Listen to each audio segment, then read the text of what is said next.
الرحمن الرحیم. مہمان اگر گھر میں آ جائے تو اس کی عزت کرنی چاہیے، اور مہمان کا حق 3 دن ہے. لیکن جس کے گھر آپ گئے ہیں، اگر اس کی طاقت نہیں ہے، قوت نہیں ہے، کھانا نہیں ہے، پیسے نہیں ہے، خرچہ نہیں، وہ کیا کرے گا؟ اس کو آپ نے ذلیل کرنا ہے. جس کے گھر آپ جا رہے ہیں دیکھو کہ اس کی کیفیت، مال کی طاقت کتنی ہے. وہ قرضہ تو نہیں لے رہا ہے آپ کے لیے.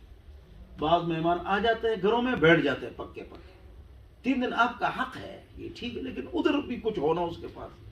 یہ ظلم ہے، زیادتی ہے، گناہ ہے، حرام ہے، ناجائز ہے. اللہ ہم سب کو سمجھ عطا فرمائے. ہم سمجھتے ہیں نہیں. چنانچہ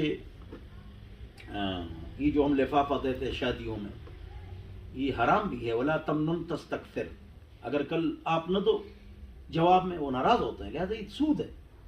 ولا تمنن تستکثر، ابن عباس فرماتے ہیں آج کسی کو تحفہ دو، کل اس سے زیادہ مانگو یا اس کے